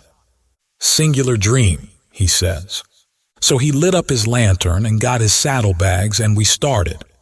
But when he sees the canoe, he didn't like the look of her, said she was big enough for one, but didn't look pretty safe for two. I says, "Oh, you needn't be afeard, sir. She carried the three of us easy enough." "What three?" "Why, me and Sid and the guns. That's what I mean." "Oh," he says. But he put his foot on the gunwale and rocked her and shook his head and said he reckoned he'd look around for a bigger one. But they was all locked and chained, so he took my canoe and said for me to wait till he come back, or I could hunt around further, or maybe I better go down home and get them ready for the surprise if I wanted to. But I said I didn't. So I told him just how to find the raft, and then he started. I struck an idea pretty soon. I says to myself, "S'posen he can't fix that leg just in 3 shakes of a sheep's tail, as the saying is. S'posen it takes him 3 or 4 days. What are we going to do? Lay around there till he lets the cat out of the bag? No, sir. I know what I'll do. I'll wait, and when he comes back, if he says he's got to go any more, I'll get down there too if I swim, and we'll take and tie him and keep him and shove out down the river. And when Tom's done with him, we'll give him what it's worth or all we got and then let him get ashore." So then I crept into a lumber pile to get some sleep. And next time I waked up, the sun was away up over my head. I shot out and went for the doctor's house, but they told me he'd gone away in the night some time or other and warn't back yet. Well, thinks I, that looks powerful bad for Tom, and I'll dig out for the island right off. So away I shoved and turned the corner and nearly rammed my head into Uncle Silas's stomach. He says, "Why, Tom, where you been all this time, you rascal?" "I hain't been nowheres," I says, "only just hunting for the runaway nigger, me and Sid." "Why, wherever did you go?" he says. "Your aunt's been mighty uneasy." "She needn't," I says, "because we was all right. We followed the men and the dogs, but they outrun us, and we lost them. But we thought we heard them on the water, so we got a canoe and took out after them and crossed over, but couldn't find nothing of them. So we cruised along up shore till we got kind of tired and beat out and tied up the canoe and went to sleep, and never waked up till about an hour ago. Then we paddled over here to hear the news, and Sid's at the post office to see what he can hear, and I'm branching out to get something to eat for us, and then we're going home." So then we went to the post office to get Sid, but just as I suspicioned, he weren't there. So the old man, he got a letter out of the office, and we waited a while longer, but Sid didn't come. So the old man said, "Come along, let Sid foot it home, or canoe it, when he got done fooling around, but we would ride." I couldn't get him to let me stay and wait for Sid, and he said there weren't no use in it, and I must come along and let Aunt Sally see we was all right. When we got home, Aunt Sally was that glad to see me. She laughed and cried both and hugged me and give me one of them lickings of hern that don't amount to shucks, and said she'd serve Sid the same when he come. And the place was plumb full of farmers and farmers' wives to dinner, and such another clack a body never heard. Old Mrs. Hotchkiss was the worst. Her tongue was a-going all the time. She says, "Well, Sister Phelps, I've ransacked that air cabin over, and I believe the nigger was crazy." I says to Sister Damrell, "Didn't I, Sister Damrell?" "Si, he's crazy, Si, them's the very words I said. You all hearn me. He's crazy, Si, everything shows it, Si. Look at that air grindstone, Si. Want to tell me any creatures in his right minds are going to scrabble all them crazy things onto a grindstone, Si. Here's sich and sich a person busted his heart, and here so-and-so pegged along for 37 year, and all that, natural son of Louis somebody, and sich everlasting rubbage. He's plumb crazy, Si. It's what I says in the fust place, it's what I says in the middle, and it's what I says lastin' all the time. The nigger's crazy. Crazy's Nebuchadnezzar, Si. And look at that air ladder made out in rags, Sister Hotchkiss, says old Mrs. Damrell. What in the name of goodness could he ever want of? The very words I was a-saying no longer ago than this minute to Sister Utterback, and she'll tell you so herself. She, look at that air rag ladder. She. And sigh, yes, look at it, sigh. What could he have wanted of it, sigh? She, Sister Hotchkiss, she. But how in the nation they ever get that grindstone in there anyway? And who dug that air hole? And who? My very words, Brer Penrod, I was a-saying, pass that air sassaro molasses, won't you? I was a-saying to Sister Dunlap just this minute, how did they get that grindstone in there, sigh? Without help, mind you, without help. That's where it is. Don't tell me, sigh. There was help, sigh. And there was a plenty help too, sigh. There's been a dozen of help in that nigger, and I lay I'd skin every last nigger on this place, but I'd find out who done it, sigh. And moreover, sigh, a dozen says you. 40 couldn't have done everything that's been done. Look at them case knife saws and things, how tedious they've been made. Look at that bed leg sawed off with 'em, a week's work for 6 men. Look at that nigger made out in straw on the bed. And look at... You may well say it, Brer Hightower. It's just as I was a-saying to Brer Phelps his own self. See, what do you think of it, Sister Hotchkiss? See. Think of what, Brer Phelps, sigh? Think of that bed leg sawed off that away, see? Think of it, sigh. I lay it never sawed itself off, sigh. Somebody sawed it, sigh. That's my opinion. Take it or leave it. It mayn't be no count, sigh. But sich ast is, it's my opinion, sigh. And if anybody can start a better one, sigh, let him do it, sigh, that's all. I says to Sister Dunlap, sigh, why, dog my cats, they must have been a house full of niggers in there every night for 4 weeks to have done all that work, Sister Phelps. Look at that shirt. Every last inch of it kivered over with secret African writing done with blood. Must have been a raft you veem at it right along, all the time, a'most. Why, I'd give $2 to have it read to me. And as for the niggers that wrote it, I'd take and lash 'em toll. People to help him, Brother Marples. Well, I reckon you'd think so if you'd have been in this house for a while back. Why, they've stole everything they could lay their hands on, and we are watching all the time, mind you. They stole that shirt right off of the line. And as for that sheet they made the rag ladder out of, there ain't no telling how many times they didn't steal that, and flour and candles and candlesticks and spoons and the old warming pan, and most 1,000 things that I disremember now, and my new calico dress, and me and Silas and my Sid and Tom on the constant watch day and night, as I was a-telling you, and not a one of us could catch hide, nor hair, nor sight, nor sound of them. And here at the last minute, lo and behold you, they slides right in under our noses and fools us, and not only fools us, but the Injun Territory robbers too, and actually gets away with that nigger safe and sound, and that with 16 men and 22 dogs right on their very heels at that very time. I tell you, it just bangs anything I ever heard of.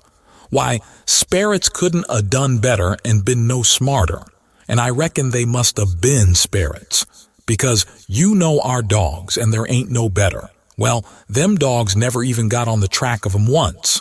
You explain that to me if you can. Any of you. Well, it does beat. Laws alive, I never, so help me, I wouldn't be house thieves as well as... Goodness gracious sakes, I'd have been afeard to live in sich a... Afraid to live. Why, I was that scared I doesn't hardly go to bed or get up or lay down or set down, Sister Ridgway. Why, they'd steal the very... Why, goodness sakes, you can guess what kind of a fluster I was in by the time midnight come last night. I hope to gracious if I weren't afraid they'd steal some of the family. I was just to that pass I didn't have no reasoning faculties no more. It looks foolish enough now, in the daytime, but I says to myself, there's my 2 poor boys asleep, way upstairs in that lonesome room, and I declare to goodness I was that uneasy and I crept up there and locked 'em in. I did, and anybody would, Because, when you get scared that way and it keeps running on and getting worse and worse all the time, and your wits gets to addling and you get to doing all sorts of wild things, and by you think to yourself, "S'posen I was a boy and was away up there and the door ain't locked and you..." She stopped, looking kind of wondering, and then she turned her head around slow, and when her eye lit on me, I got up and took a walk. Says I to myself, I can explain better how we come to not be in that room this morning if I go out to one side and study over it a little. So I done it. But I dasn't go fur, or she'd a sent for me. And when it was late in the day, the people all went, and then I come in and told her the noise and shooting waked up me and Sid, and the door was locked. And we wanted to see the fun, so we went down the lightning rod, and both of us got hurt a little, and we didn't never want to try that no more. And then I went on and told her all what I told Uncle Silas before, and then she said she'd forgive us, and maybe it was all right enough anyway, and about what a body might expect of boys, for all boys was a pretty harum-scarum lot as fur as she could see. And so, as long as no harm hadn't come of it, she judged she better put in her time being grateful we was alive and well and she had us still, 'stead of fretting over what was past and done. So then she kissed me and patted me on the head and dropped into a kind of a brown study, and pretty soon jumps up and says, "Why, lawsamercy, it's most night, and Sid not come yet. What has become of that boy?" I see my chance, so I skips up and says, "I'll run right up to town and get him," I says. "No, you won't," she says. "You'll stay right where you are. One's enough to be lost at a time. If he ain't here to supper, your uncle'll go." Well, he weren't there to supper, so right after supper Uncle went. He come back about 10 a little bit uneasy, hadn't run across Tom's track. Aunt Sally was a good deal uneasy, but Uncle Silas, he said there weren't no occasion to be. Boys will be boys, he said, and you'll see this one turn up in the morning all sound and right. So she had to be satisfied, but she said she'd set up for him a while anyway and keep a light burning so he could see it. And then, when I went up to bed, she come up with me and fetched her candle and tucked me in and mothered me so good I felt mean, and like I couldn't look her in the face. And she sat down on the bed and talked with me a long time and said what a splendid boy Sid was and didn't seem to want to ever stop talking about him, and kept asking me every now and then if I reckoned he could got lost or hurt or maybe drowned it and might be laying at this minute somewhere suffering or dead, and she not by him to help him. And so the tears would drip down silent, and I would tell her that Sid was all right and would be home in the morning, sure, and she would squeeze my hand or maybe kiss me and tell me to say it again and keep on saying it because it done her good and she was in so much trouble. And when she was going away, she looked down in my eyes so steady and gentle and says, "The door ain't going to be locked, Tom, and there's the window and the rod. But you'll be good, won't you? And you won't go? For my sake." Laws knows I wanted to go bad enough to see about Tom, and was all intending to go. But after that, I wouldn't have went, not for kingdoms. But she was on my mind, and Tom was on my mind, so I slept very restless. And twice I went down the rod away in the night and slipped around front, and see her setting there by her candle in the window with her eyes towards the road and the tears in them. And I wished I could do something for her, but I couldn't, only to swear that I wouldn't never do nothing to grieve her any more. And the third time I waked up at dawn and slid down, and she was there yet, and her candle was most out, and her old gray head was resting on her hand, and she was asleep. Chapter 42. The old man was uptown again before breakfast, but couldn't get no track of Tom, and both of them sat at the table thinking and not saying nothing and looking mournful, and their coffee getting cold and not eating anything. And by the old man says, "Did I give you the letter?" "What letter?" "The one I got yesterday out of the post office." "No, you didn't give me no letter." "Well, I must have forgot it." So he rummaged his pockets and then went off somewheres where he had laid it down and fetched it and give it to her. She says, "Why, It's from St. Petersburg. It's from Sis." I allowed another walk would do me good, but I couldn't stir.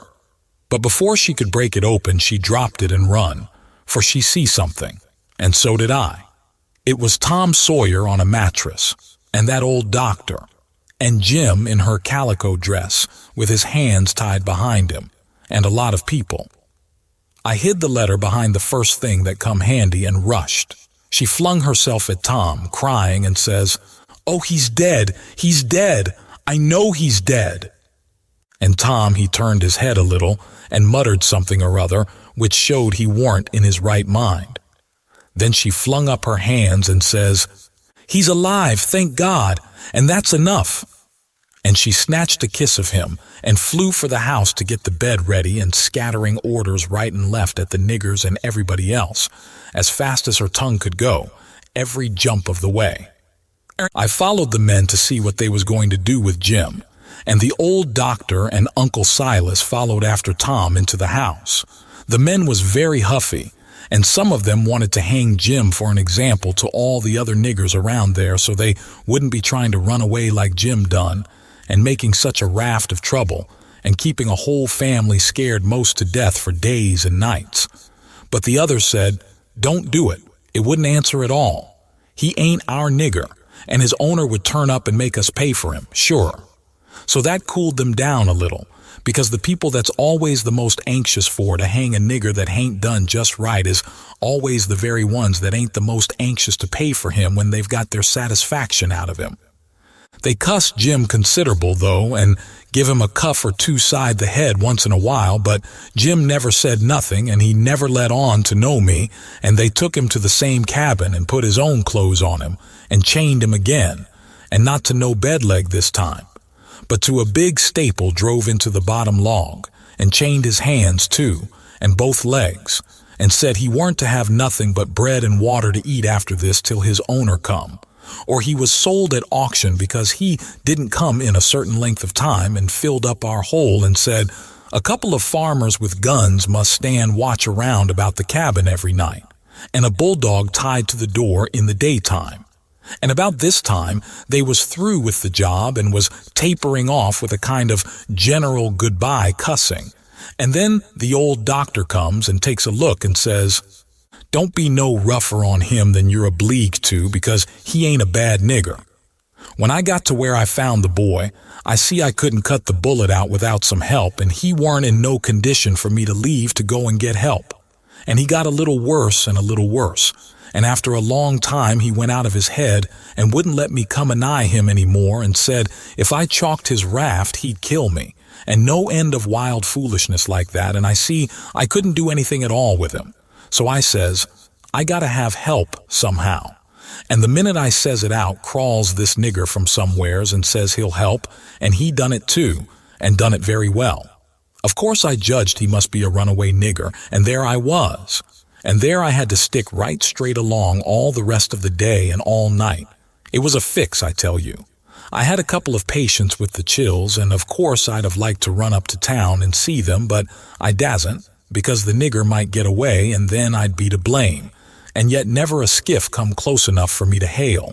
So there I had to stick plumb until daylight this morning, and I never see a nigger that was a better nuss or faithfuler, and yet he was risking his freedom to do it, and was all tired out too, and I see plain enough he'd been worked main hard lately. I like the nigger for that. I tell you, gentlemen, a nigger like that is worth $1,000, and kind treatment too. I had everything I needed, and the boy was doing as well there as he would have done at home, better, maybe, because it was so quiet. But there I was, with both of 'em on my hands, and there I had to stick till about dawn this morning. Then some men in a skiff come by, and as good luck would have it, the nigger was setting by the pallet with his head propped on his knees, sound asleep. So I motioned them in quiet, and they slipped up on him and grabbed him and tied him before he knowed what he was about, and we never had no trouble. And the boy being in a kind of a flighty sleep too, we muffled the oars and hitched the raft on, and towed her over very nice and quiet, and the nigger never made the least row nor said a word from the start. He ain't no bad nigger, gentlemen, That's what I think about him. Somebody says, "Well, it sounds very good, Doctor, I'm obliged to say." Then the others softened up a little too, and I was mighty thankful to that old doctor for doing Jim that good turn. And I was glad it was according to my judgment of him too, because I thought he had a good heart in him and was a good man the first time I see him. Then they all agreed that Jim had acted very well and was deserving to have some notice took of it, and reward. So every one of them promised, right out and hearty, that they wouldn't cuss him no more. Then they come out and locked him up. I hoped they was going to say he could have 1 or 2 of the chains took off, because they was rotten heavy, or could have meat and greens with his bread and water, but they didn't think of it, and I reckoned it weren't best for me to mix in. But I judged I'd get the doctor's yarn to Aunt Sally somehow or other as soon as I'd got through the breakers that was laying just ahead of me. Explanations, I mean, of how I forgot to mention about Sid being shot when I was telling how him and me put in that dratted night paddling around hunting the runaway nigger. But I had plenty time. Aunt Sally, she stuck to the sick room all day and all night, and every time I see Uncle Silas mooning around, I dodged him. Next morning, I heard Tom was a good deal better, and they said Aunt Sally was gone to get a nap. So I slips to the sick room, and if I found him awake, I reckoned we could put up a yarn for the family that would wash. But he was sleeping, and sleeping very peaceful too, and pale, not fire-faced the way he was when he come. So I sat down and laid for him to wake. In about half an hour, Aunt Sally comes gliding in, and there I was, up a stump again. She motioned me to be still, and sat down by me and begun to whisper and said we could all be joyful now because all the symptoms was first rate, and he'd been sleeping like that for ever so long, and looking better and peacefuler all the time, and 10 to 1 he'd wake up in his right mind. So we sat there watching, and by he stirs a bit and opened his eyes very natural and takes a look and says, "Hello? Why, I'm at home. How's that? Where's the raft?" "It's all right," I says. "And Jim?" "The same," I says, but couldn't say it pretty brash. But he never noticed, but says, "Good, splendid. Now we're all right and safe. Did you tell Auntie?" I was going to say yes, but she chipped in and says, "About what, Sid?" "Why, about the way the whole thing was done." "What whole thing?" "Why, the whole thing. There ain't but one. How we set the runaway nigger free, me and Tom." "Good land! Set the run! What is the child talking about? Dear, out of his head again." "No, I ain't out of my head. I know all what I'm talking about. We did set him free, me and Tom. We laid out to do it, and we done it. And we done it elegant, too. He'd got a start, and she never checked him up. Just sat and stared and let him clip along. And I see it weren't no use for me to put in. Why, Auntie, it cost us a power of work, weeks of it, hours and hours every night whilst you was all asleep. And we had to steal candles and the sheet and the shirt and your dress and spoons and tin plates and case knives and the warming pan and the grindstone and flour and just no end of things. And you can't think what work it was to make the saws and pens and inscriptions and one thing or another, and you can't think half the fun it was. And we had to make up the pictures of coffins and things and anonymous letters from the robbers and get up and down the lightning rod and dig the hole into the cabin and made the rope ladder and send it in cooked up in a pie and send in spoons and things to work with in your apron pocket. Mercy sakes! And load up the cabin with rats and snakes and so on, for company for Jim. And then you kept Tom here so long with the butter in his hat that you come near spiling the whole business, because the men come before we was out of the cabin, and we had to rush, and they heard us and let drive at us, and I got my share, and we dodged out of the path and let them go by, and when the dogs come, they weren't interested in us, but went for the most noise. And we got our canoe and made for the raft, and was all safe, and Jim was a free man, and we done it all by ourselves. And wasn't it bully, Auntie? Well, I never heard the likes of it in all my born days. So it was you little rapscallions, that's been making all this trouble and turned everybody's wits clean inside out and scared us all most to death. I've as good a notion as ever I had in my life to take it out of you this very minute. To think, here I've been, night after night. You just get well once, you young scamp, and I'll tan the old Harry out of both o' ye. But Tom, he was so proud and joyful he just couldn't hold in, and his tongue just went it. She, chipping in, and spitting fire all along, and both of them going it at once like a cat convention. And she says, well, you get all the enjoyment you can out of it now, for mind I tell you if I catch you meddling with him again. Meddling with Hui Chu, Tom says, dropping his smile and looking surprised. With Ho-U? Why, the runaway nigger, of course. Who'd you reckon? Tom looks at me very grave and says, Tom, didn't you just tell me he was all right? Hasn't he got away?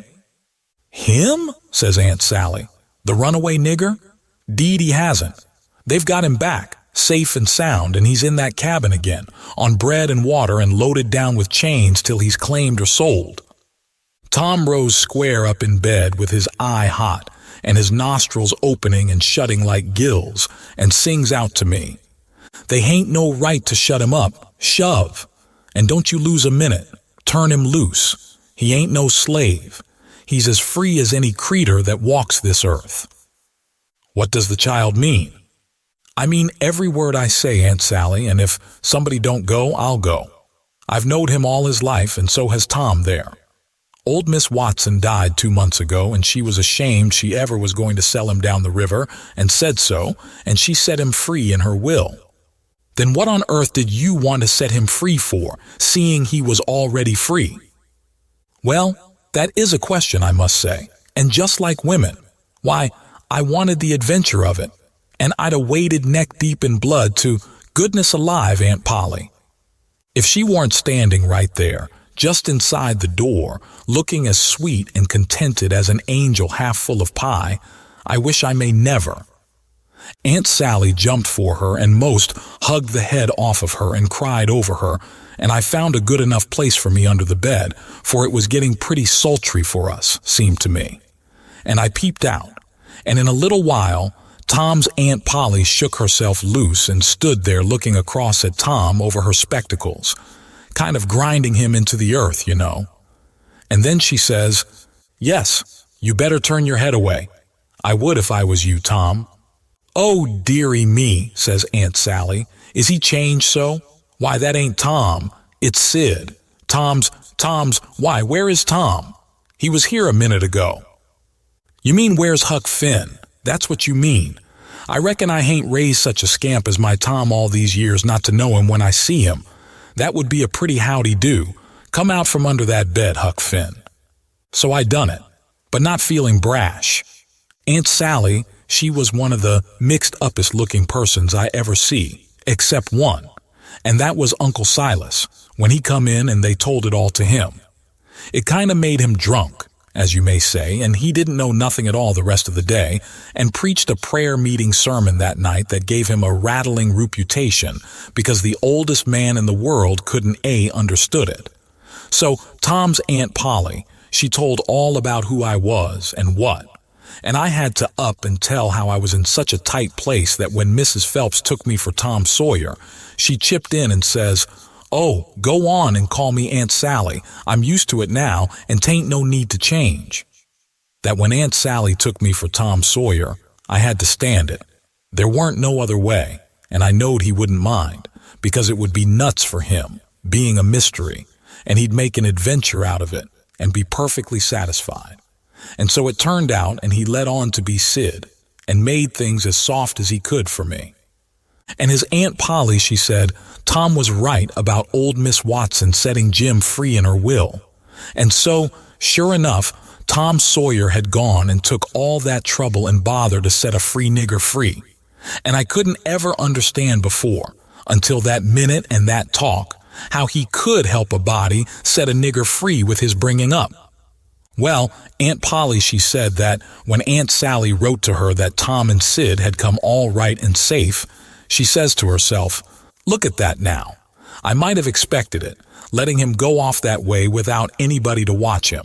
So now I got to go in traps all the way down the river, 1,100 mile, and find out what that creature's up to this time, as long as I couldn't seem to get any answer out of you about it. Why, I never heard nothing from you, says Aunt Sally. Well, I wonder. Why, I wrote you twice to ask you what you could mean by Sid being here. Well, I never got him, sis. Aunt Polly, she turns around slow and severe and says, You, Tom. Well, what? He says, kind of pettish. Don't you what me, you impudent thing, hand out them letters. What letters? Them letters. I be bound if I have to take a holt of you, They're in the trunk, there now, and they're just the same as they was when I got them out of the office. I hain't looked into them. I hain't touched them. But I knowed they'd make trouble, and I thought if you weren't in no hurry, Well, you do need skinning. There ain't no mistake about it. And I wrote another one to tell you I was coming. And I suppose No, it come yesterday. I hain't read it yet, but it's all right. I've got that one. I wanted to offer to bet $2 she hadn't, but I reckon maybe it was just as safe to not to. So I never said nothing. Chapter 43. The first time I catch Tom private, I asked him what was his idea. Time of the evasion? What it was he'd planned to do if the evasion worked all right and he managed to set a nigger free that was already free before. And he said what he had planned in his head from the start, if we got Jim out all safe, was for us to run him down the river on the raft and have adventures plumb to the mouth of the river and then tell him about his being free and take him back up home on a steamboat in style and pay him for his lost time and write word ahead and get out all the niggers around and have them waltz him into town with a torchlight procession and a brass band, and then he would be a hero, and so would we. But I reckoned it was about as well the way it was. We had Jim out of the chains in no time, and when Aunt Polly and Uncle Silas and Aunt Sally found out how good he helped the doctor nurse Tom, they made a heap of fuss over him and fixed him up prime and give him all he wanted to eat and a good time and nothing to do. And we had him up to the sick room and had a high talk, and Tom give Jim $40 for being prisoner for us so patient and doing it up so good. And Jim was pleased most to death and busted out and says, "Da now, Huck, what I tell you? What I tell you up da on Jackson Island? I told you I got a hairy breast, and what's the sign on it? And I told you I been rich once, and gwinneter to be rich again. And it's come true. In here she is. Dah now, don't talk to me. Signs is signs mine, I tell you. And I know just as well 'at I was gwinneter be rich again as I's a standin' here this minute." And then Tom he talked along and says, "Lee's all three slide out of here one of these nights and get an outfit and go for howlin' adventures amongst the Injuns over in the territory for a couple of weeks or two." And I says, "All right, that suits me, but I ain't got no money for to buy the outfit, and I reckon I couldn't get none from home, because it's likely Pap's been back before now and got it all away from Judge Thatcher and drunk it up." "No, he hain't," Tom says. "It's all there yet, $6,000 and more, and your Pap hain't ever been back since. Hadn't when I come away, anyhow." Jim says, kinda solemn, "He ain't a-comin' back no mo, Huck." I says, "Why, Jim?" "Nemin why, Huck, but he ain't comin' back no mo." But I kept at him, so at last he says, "Don't you 'member the house that was floatin' down the river, and dey woos a man in da, kivered up, and I went in and unkivered him and didn't let you come in? Well den, you can get your money when you wants it, case dat was him." Tom's most well now and got his bullet around his neck on a watch guard for a watch and is always seeing what time it is. And so there ain't nothing more to write about, and I am rotten glad of it, because if I'd a knowed what a trouble it was to make a book, I wouldn't have tackled it and ain't a-going to know more. But I reckon I got to light out for the territory ahead of the rest, because Aunt Sally, she's going to adopt me and civilize me, and I can't stand it. I've been there before, Thank you for joining us on this adventure through the adventures of Huckleberry Finn by Mark Twain. We hope you enjoyed exploring Huck and Jim's journey as much as we did. If you love this story, don't forget to like, comment, and subscribe to Next Chapter Audio for more literary classics brought to life. Hit the notification bell so you never miss an episode. Stay tuned for our next journey into the world of great literature. Until next time, happy listening and keep exploring.